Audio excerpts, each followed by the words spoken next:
ડભોઈ નગરપાલિકા દ્વારા મોડી સાંજે નગરમાં અનેક વિસ્તારોમાં લાંબા સમયથી સફાઈ વેરો ન ભરતા લારી ગલ્લા ધારકો સામે કડક કાર્યવાહી કરી છે। ડભોઈ પોલીસ જવાનોની ટુકડી સાથે રાખી અને નગરના કાજીવાડ વિસ્તારમાં 25 ઉપરાંત લારીઓ જપ્ત કરવામાં આવી હતી।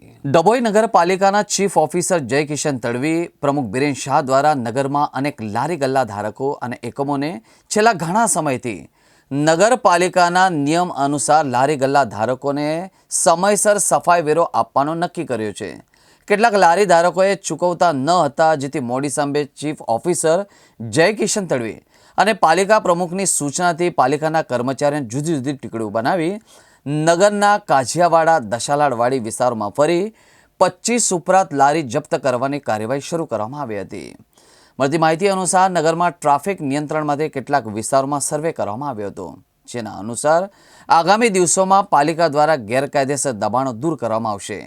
નગરપાલિકાની મોડી સાંજે પીઆઈ ઝાલા સહિત પોલીસ પ્રોટેક્શન સાથે કાર્યવાહીના પગલે નગરમાં સફાઈ વેરો ન ભરાતા અને ગેરકાયદેસર દબાણ કરતા એકમોમાં ભારે ફફડાટ જોવા મળી રહ્યો હતો। નગરપાલિકા વિસ્તારમાં કાજીવાડા વિસ્તારમાં જે લોકોએ સફાઈ ચાર્જ ન ભર્યો હતો અને રોડ ઉપરના પોતાના ધંધા રોજગાર ચાલુ રાખેલ હતા, તે લોકોની વિરુદ્ધ દબાણની કાર્યવાહી અમે હાથ ધરેલ છે। દબાણની કાર્યવાહીની સાથે સાથે જે વેરો નક્કી કરેલો છે, સફાઈ ચાર્જ નગરપાલિકા દ્વારા નક્કી કરેલો છે, દરેકને ભરવાની પોતાની જવાબદારી બને છે। નગરપાલિકા રોજે રોજ એ વેરો ઉભરાવવા આવી શકે નહીં, એ માટેની જે એક વ્યવસ્થા ઊભી કરવામાં આવી છે કે ડભોઈ નગરપાલિકામાં દિવસના ટાઈમમાં ઓફિસ ચાલુ હોય એ સમયે દરેક વ્યક્તિ પોતાનો આવીને વેરો ભરી જાય।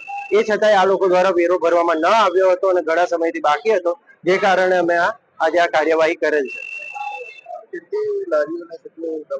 અત્યાર સુધી લગભગ 20 થી 25 લારીઓને અમે જપ્ત કરેલ છે, જેના માટે પણ એ લોકોને કહેવામાં આવે છે કે એમનો પાટલો જેટલો વેરો બાકી હોય તે નગરપાલિકા કચેરી આવે, સમયસર ભરે અને એ પોતાની લારીઓ પાછી મેળવી લે। દંડ સાથે આ વેરો ભરવાનો રહેશે।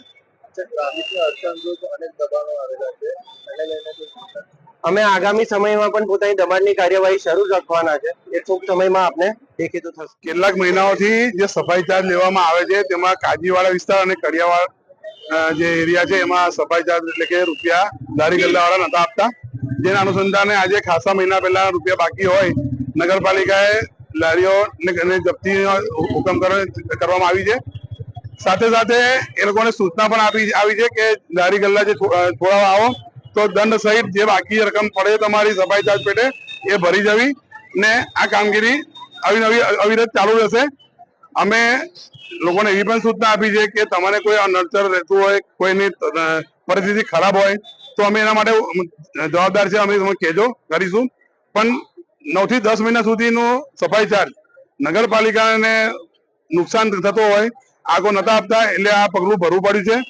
સાથે સાથે પ્રજાને મારે એ પણ જણાવવું છે કે સિટી સર્વેમાંથી માપણી થઈને વ્હાઇટ પટ્ટા પાડીને દરેક એરિયામાં ગલી જે નાના વિસ્તાર છે ત્યાં થયું છે, એના અનુસંધાને 1 થી 2 દિવસમાં દબાણ તોડવાની કાર્યવાહી પણ થવાની છે। એટલે જે લોકોએ પોતાના દુકાનો કે મકાનની ગલીઓમાં દબાણ કર્યા હોય એ સત્વરે જાતે તોડી નાખશો, બાકી એ દંડ સહિત એમને વસૂલ કરવામાં આવશે।